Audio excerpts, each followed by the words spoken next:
This video depicts topics of violence, murder, and death and is not suitable for all audiences. Viewer discretion is advised. Saint Anselm, also known as Anselm of Canterbury, was a Benedict monk, philosopher, and theologian who lived from 1033 to 1109. He is widely regarded as one of the most important Christian thinkers of the Middle Ages and is often referred to as the father of scholasticism. Anselm's contributions to theology and philosophy had a profound and lasting impact on Western thought. Here's a brief biography about St. Anselm. Anselm was born in Asta, Italy, into a noble family. He desired to become a monk from an early age, but faced opposition from his father. At the age of 15, he left his home to pursue his vocation. He entered the Benedictine monastery at Bec in Normandy, France, where he studied under the renowned theologian Lanfranc. Anselm became a monk at Bec and dedicated himself to a life of prayer, study, and contemplation. He quickly distinguished himself as a scholar and spiritual leader within the monastic community. In 1093, he was appointed to Archbishop of Canterbury by William II of England. His tenure as Archbishop was marked by conflicts with English kings over issues of ecclesiastical authority and the independence of the Church from secular interference. Anselm's most famous work is Proslogion, in which he famously formulated the ontological argument for the existence of God. This argument posits that the very concept of God implies his existence as the greatest conceivable being must exist in reality in order to be truly the greatest. Anselm's theological writings also dealt with topics such as the nature of sin, redemption, and the atonement. In addition to his theological contributions, Anselm made significant contributions to medieval philosophy. His work on the nature of reality, truth, and the existence laid the groundwork for later scholastic philosophers such as Thomas Aquinas. Anselm was involved in various controversies during his lifetime, particularly with regards to his defense of the church's autonomy and his clashes with secular rulers. His dispute with King William II and King Henry I of England led to periods of exile from Canterbury. Anselm's ideas continued to be influential long after his passing. His ontological argument, in particular, has been the subject of much debate and discussion among philosophers and theologians throughout the centuries. He is considered a key figure in the development of Western philosophical and theological thought.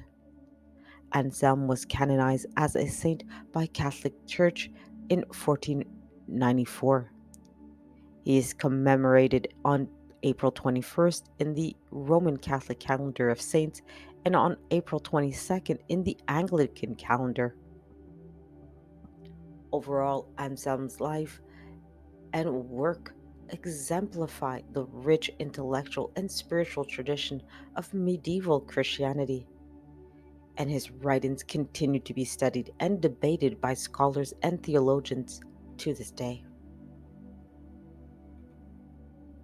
Saint Anselm is not primarily known for performing miracles in the traditional sense attributed to many saints.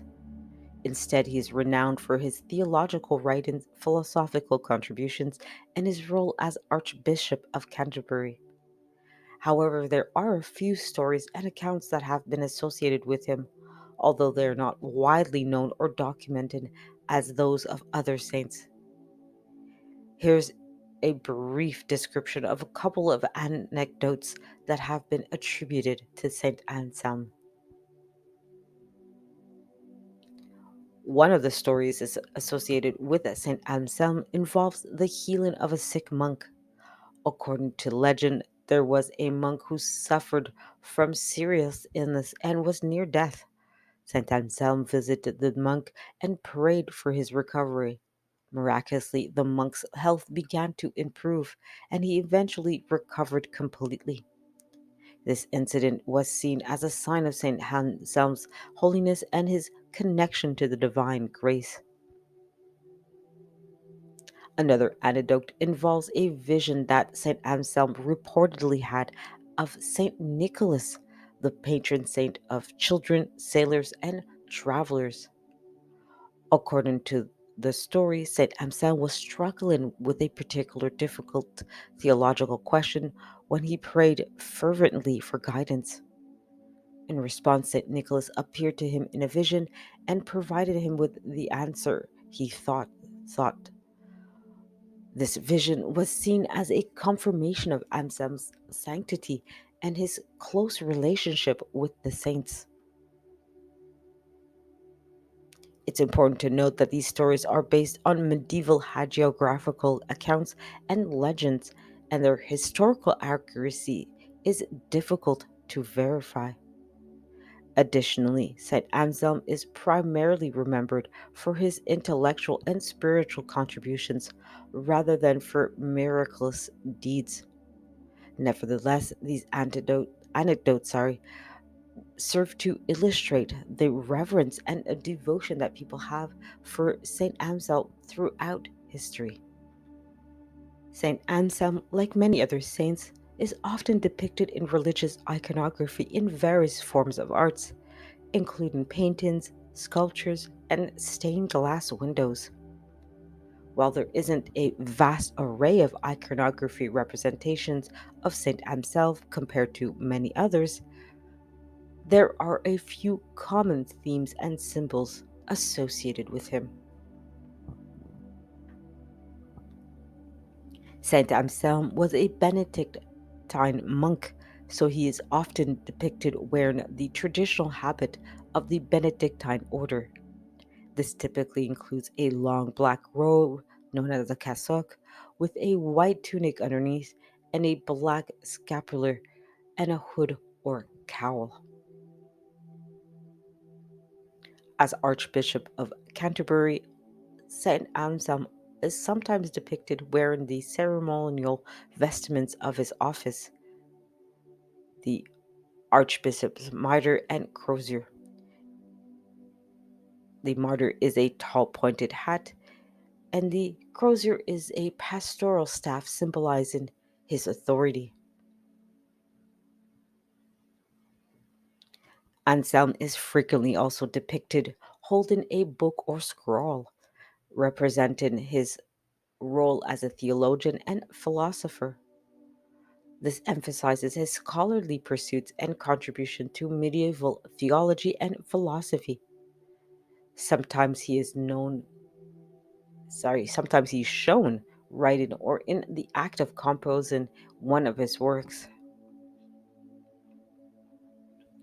Given his profound theological writings on the nature of God, salvation, and the atonement, Anselm may be depicted with a cross or crucifix symbolizing his focus on Christ's sacrifice and its significance for humanity. As a recognized saint in the Christian tradition, Anselm is often depicted with a halo or nimbus surrounding his head, symbolizing his holiness or closeness to God. In some depictions, St. Anselm may be situated in a medieval setting, such as a monastery or cathedral, reflecting his historical context and his role within the medieval church. Finally, Anselm's emphasis on reason and intellectual inquiry may be symbolized by the presence of objects associated with learning, such as a quill, inkwell, or a scholarly robe. These symbols highlights his contributions to medieval philosophy and theology. Overall, the iconography of St. Anselm typically emphasizes his role as a Benedictine monk, Archbishop of Canterbury, theologian, and philosopher.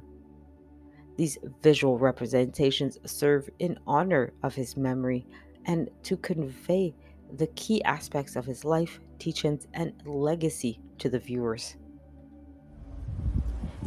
The process of sainthood, known as canonization, typically involves several stages, including beatification, and canonization. However, in the case of Saint Anselm, followed a different path due to the historic context in which he lived. Here's a brief overview of the process of recognizing Saint Anselm as a saint. After St. Anselm's passing in 1109, he was already highly revered by the faithful in the region of Canterbury and beyond. His reputation for holiness, piety, and intellectual brilliance quickly spread, and he began to be venerated locally as a saint. This local cult of veneration was the first step in the process of his eventual canonization. Over time, reports of miracles attributed to Saint Anselm began to accumulate. These miraculous occurrences, along with the continued devotion of the faithful, helped to solidify his status as a saint in the eyes of the people. The belief in his intercession and his reputation for sanctity continued to grow. Despite the absence of formalized process of canonization as we understand it today, Saint Anselm's status as a saint was eventually officially recognized by the Catholic Church. This recognition was primarily based on the widespread devotion that was popular at the time to him and the reports of miracles attributed to his intercession.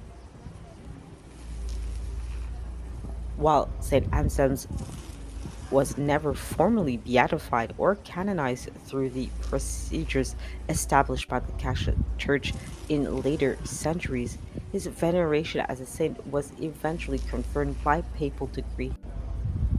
Pope Alexander IV in 1253 formally approved the veneration of St. Anselm as a saint, thereby recognizing his status as such within the Church. Following the papal decree, St. Anselm was included in the liturgical calendars of the Catholic Church, with his feast day set on April 21st. This formal recognition ensured that he would be commemorated annually as a saint by the faithful. In summary, while St. Anselm did not undergo the formal process of beatification and canonization that later saints would undergo, his status as a saint was recognized through the popular devotion of the faithful and the subsequent confirmation by the Catholic Church, culminating in a papal approval and his inclusion in the liturgical calendar.